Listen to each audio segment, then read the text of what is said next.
Hey everybody, this is David Branderhorst, and in this video we're going to be talking about how to understand the lifetime value of your customer. Now before we get started, if you could hit that like and subscribe button to be notified of future content, we would greatly appreciate it. Now, too many times when we create a marketing campaign, we judge all of its success based solely on the initial results that we receive. For example, let's say you create a marketing funnel and campaign and you spend $1,000 on ads to sell your course. And at the end of it all, you had $1,000 or so in course sales. So you would look at that and go, well, shoot, I did all this work, created all this funnel pages and created this course and did all these things. And I spent $1,000 in ads and I only got $1,000 in sales. I guess it was a disaster and a big loss. Well, that's a little bit short-sighted. That's a little bit not understanding necessarily how business really works. For example, when you look at a company like Netflix, if you look at their financial statements and so forth that they publish, they state openly that it costs them around $60 to acquire a new subscriber to Netflix. To get somebody to subscribe to their streaming service, it costs about $60. And as of right now, at the time of this video, the standard service is about $14 a month, which means that it's a process of over 4 months before Netflix even gets their money back, before they even break even. So it takes them 4 months to even get that initial $60 back for every subscriber. But Netflix understands the lifetime value of that customer. They know that that customer could stick around for years. They could stick around for a very, very long time. So they're willing to invest in acquiring a customer for $60 with the knowledge that on average, customers stick around for more than 4 months. But they have to eat those costs up front. They have to be willing to spend the $60 knowing that they won't get their money back for at least 4 months to even get back to break even. Another company that we should be all familiar with is called Amazon. Amazon, if you recall, now several years ago, now they're a highly, highly profitable company. But several years ago, when they were first really getting started and launching their business online, they lost money by the billions. They were constantly just bleeding cash left and right, and everyone kept looking at them going, how can these guys survive? Because they're losing money left and right all the time. Well, the way that they made it work and how they survived is because Amazon wasn't focused on short-term profits. They were focused on acquiring as many customers as they could. Now you look at Amazon, and back then, in the early days, they were just a bookstore. If any of you are around and remember Amazon back then, Amazon just sold books, and those were not high profit, high margin products. They're fairly, they're hard to make a lot of money on those because books don't have a huge profit margin on them. So they were losing lots of money on that front, but they got people very used to going to Amazon to get their products. And after time, they started to expand. And now we know Amazon as a company that offers so much more than books. It's staggering how much they offer. And so now not only do we go to Amazon for books, but we go to Amazon for almost everything. It's like a massive department store that you can buy almost anything on.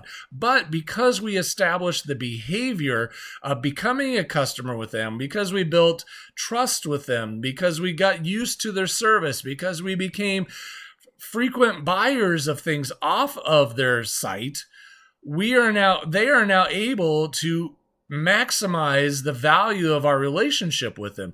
The lifetime value of us as customers to Amazon is way higher than what it was in the beginning when all we did was buy a book from them. So the importance in all of this is to understand that when you're running your marketing campaigns, you can't look at it solely from the initial campaign. You have to think about it as, okay, I'm acquiring customers. I'm adding new customers into my business. Now, over the course of time, what else can I offer them? What else can I do for them? What other services, what other products, what other offers can I put out there for them that they would also likely want to buy? And here's the good thing. When you have customers and you have people on your email list and people in your Facebook groups and different places that have already had good experiences with you from past purchases, that have already set up things and are like, hey, this was great. I bought this from them in the past. This was great. You can send emails out and get people to buy new products and services from you, and it doesn't cost any advertising dollars whatsoever to do so. So this is how you can start to scale. Once you build up that initial customer base, once you get people who have started to become your customers and are liking and trusting what it is that you're putting out there and what you're doing, you're now building a community of people who like it, who are asking, well, what else do you have? What other products and services do you have? What other courses do you offer? What other, different things can you do for me? How else can you help me in my life?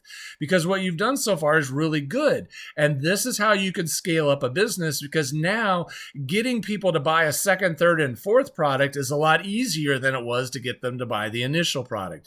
But to get to that second, third, and fourth sale, you have to get them to say yes on the initial sale.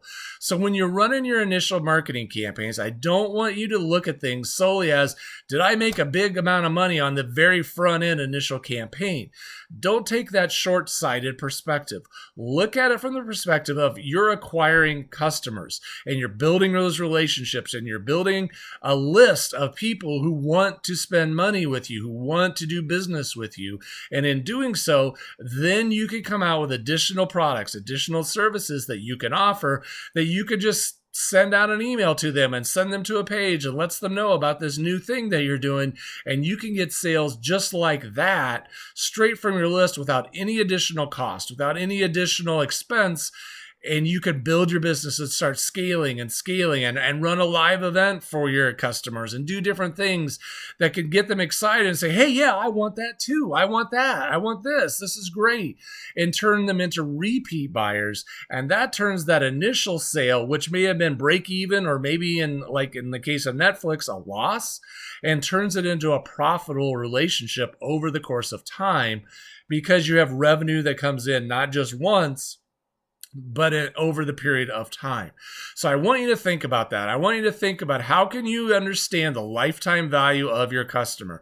How can you understand what that customer can mean to you and your business over time, and not just on that initial transaction? Because when you do, that can truly change how you do your business and how you run your business and how you proceed with offering different things and how you view success in your business. Because so much of the time, our initial goal is just to get people to become customers, just to get them to say yes to us the first time. And when we do so, now we can start to scale and add much more profit to our business in future products and services that we offer. So if you have questions on this and you would like help in understanding how to build this out for your own business, I encourage you to check out designlaunchgrow.com. That is our online coaching service where we help entrepreneurs build out all these things for their businesses.